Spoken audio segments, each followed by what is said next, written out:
What I would like to do is to introduce you to the animal research we are doing at the Max Planck Society, and also to give you some ideas how the Max Planck Society as an institution has dealt within the last years with animal research and has given out some principles how it should be carried out. I'm based in Munich at the administrative headquarters and happy to be here today. So we have in the whole Max Planck Society 84 institutes. Most of them are in Germany, but some of them are actually spread worldwide. Regarding the animal research, we have about 29 in Germany and one actually in Florida, in the US, which is the Max Planck Florida Institute of Neuroscience. They are undertaking basically animal research, and I'm as the animal research and welfare officer trying to help them actually in all matters of doing animal research. In Germany, we are spread from north to south, from west to east, so quite a lot of different locations here. We are involved with 10 German states where we're doing our research. There are 15 administrative different regions with all the local authorities actually approving animal research. Regarding the overall species that we use within the society, there are at least 65, the more actually if we count especially birds where we're doing science on. Numbers of animals used in 2016 were about 380,000 of the 2.9 million within Germany. We can break this down, and you see as well in the Max Planck Society, we're using quite a lot of mice and rats, rodents, about 70%, but we also do have quite a big research activity with fish. They're not only zebrafish, we work with sticklebacks, with medaka, for example. They're about 30%, which is actually quite high.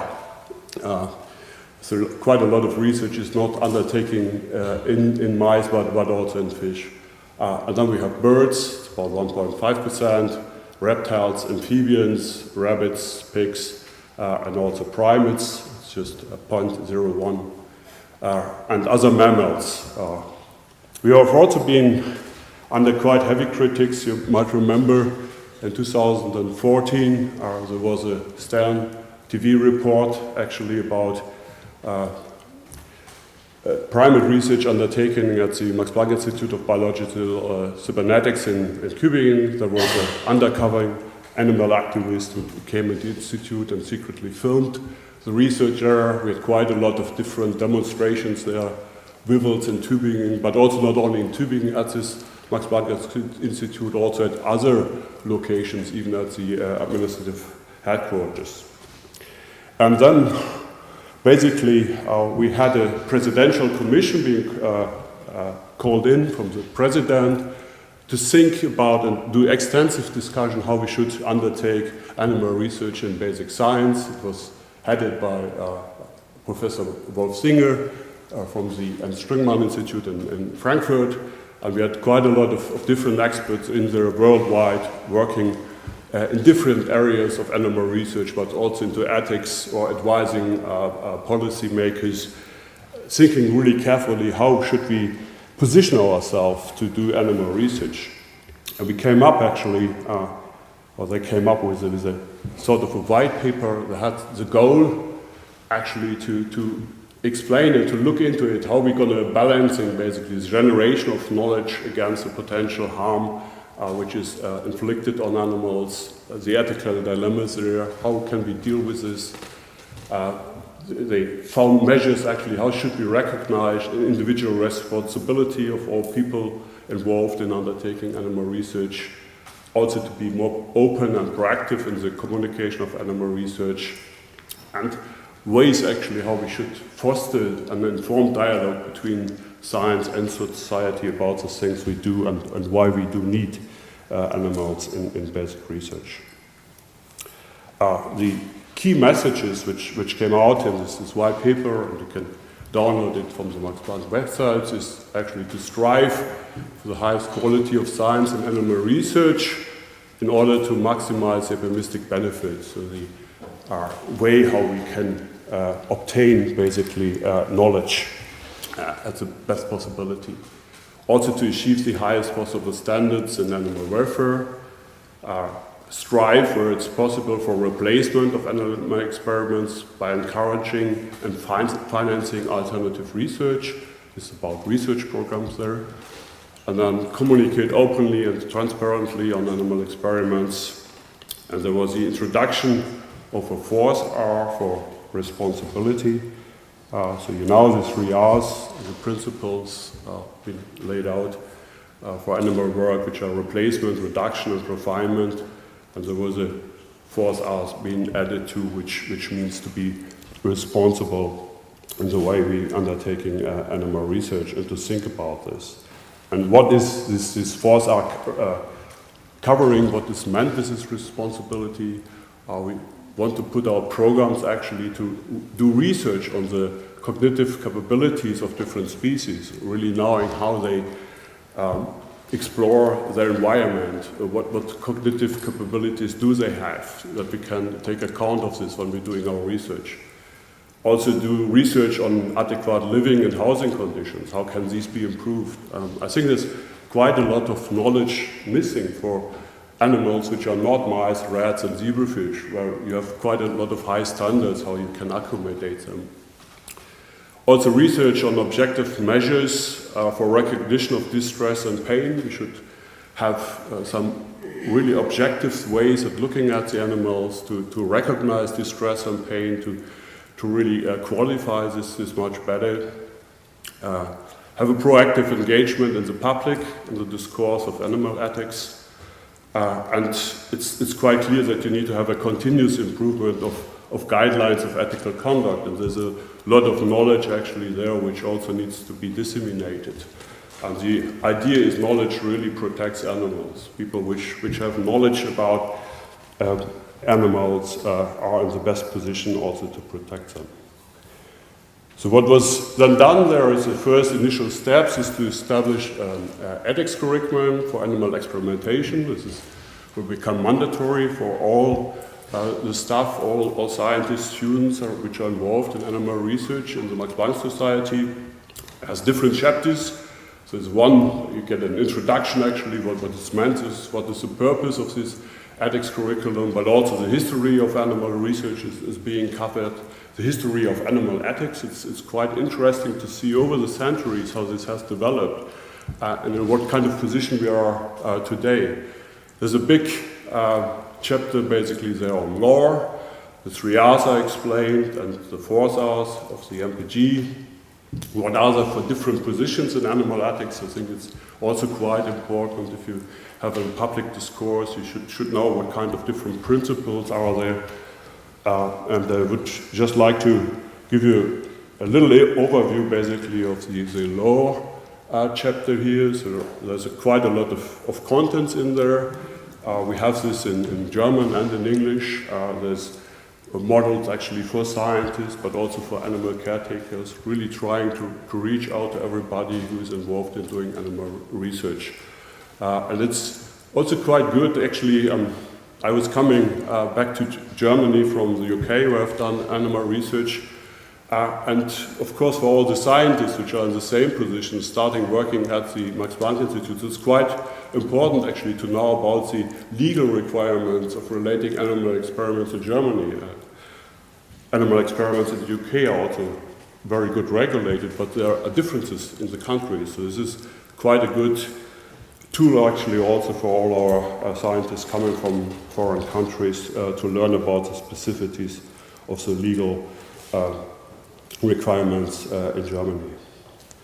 I would like to give you also some examples how we are communicating animal research. So we had quite a nice Max Planck forum on what can we learn from experiments on animals, which was actually run in November at the MPI for Molecular Biomedicine in Münster, where 5 scientists actually introduced their projects to about 100 people from the audience all over Münster. And they had, after their presentation of the individual science, quite nice exchanges with the public. And the general feeling was, when this event concluded, that we should have more of those, because also the public actually voiced that they would like to have more of such forums where scientists can directly speak to people in the surrounding and explain what they do. This is another example of a so-called public showroom facility, which we have at the Max Planck Institute for Evolutionary Biology in Plön. So they're using this here as a teaching facility for public engagement. There's special rooms. They're working there on wild mice. So people which come to the institute on open door days or during school visits, they see actually how these wild mice are being housed. They have different conditions there. They can look actually at wild and live mice.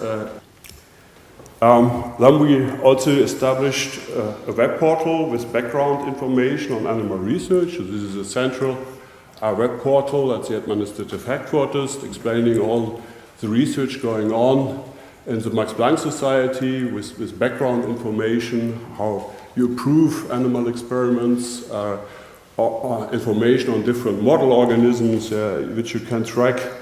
And the idea is basically that we provide links for institutes that can also show their specific content and explaining the research, and they can link back to us. We're rolling it out at the moment.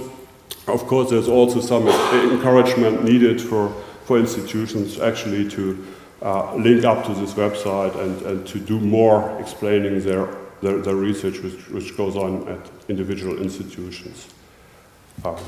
Give you some best practice examples of quite good media coverage that we had. This is from the Max Planck Institute for Biophysical Chemistry in Göttingen. So they're using alpacas actually here to produce camelid antibodies, which are used. Usually it's very time consuming to make those antibodies in other animals, especially secondary antibodies. If you think about all the animals that's being used for this, like sheep and goats. So the secondary nanobodies from camelids are single domain antibody fragments. They have a high specificity. They can be produced in large quantities in bacteria, and they're quite good for suitable for special applications such as super resolution microscopy. And this is a new way actually of producing a nice secondary antibody while reducing actually animal usage. So another example I would like to share with you from the Max Planck Institute for Molecular Cell Biology, Genetics in Dresden. They have built this 3D model of a human liver, actually to look at impaired bile flow, which is a condition called cholestasis. They can now use this or aim to use this to test active substances to see how the bile flow is basically being modulated in the liver. They have this new multi-scale model to simulate the properties of the bile flow in the liver. And this can help actually to characterize liver diseases as well as drug-induced injuries. And they would like to develop it further with the long-term goal also to use it to reduce a number of animal experiments. To give you some conclusions, comments, and remarks, I think presentation of basic research that requires animal exploration is especially challenging. That's what we face with within the Max Planck Society, because we don't have this translational angle like sometimes many Helmholtz associations do have, so we need to put a special emphasis on this. Scientists should be active players in explaining their animal research and their ethical reasonings to the public. I think explaining your own ethical reasoning is also something very important. That's also what we especially learned in this forum in Münster, because you're quite authentic. If you talk about your own conclusions, how you ethically have thought about your experiments, is something which is quite important for the public as well.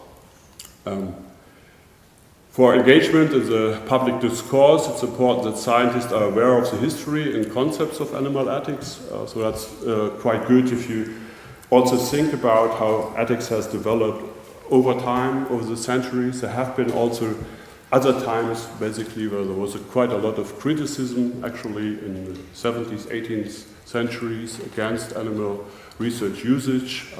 So training scientists in that is quite important. We need more research initiatives to further improve the 3R principles and animal welfare. So we should have more research also on exotic species that we use in science, just to find new ways to accommodate them and to house them. And I think for my own conclusion for the white paper is that we are quite on a good way to implementing it, but it, of course, will need more time and continuous efforts and convincing also at the different Max Planck institutes. With that, I would like to acknowledge Peter Steiner from the administrative headquarters, who has developed actually the ethical e-learning program for discussions with Christiane Weiss-Salamino and Harald Jösch at Christiane Beck. They are at our public communication department and have also contributed quite a lot. Thank you very much for your attention. Hello. You were mostly talking about the responsibilities of the researchers to talk to the public, to have certain training, to know about the legislation. Do we also have some rights? Is the Max Planck Society protecting the researchers against some people who might be aggressive towards them? Of course we have rights, and also within the Max Planck Society we actually do have guidelines about communication with the public. So there's quite a lot of information out there for scientists to be used if they're going out there. We are also supporting the scientists there as well. So if we do have larger events, they're well prepared. People from our communication department help to have such large events as we have in Münster. And if there are problems, people getting into difficulties, yes, of course, the Max Planck Society is also helping the individual researchers.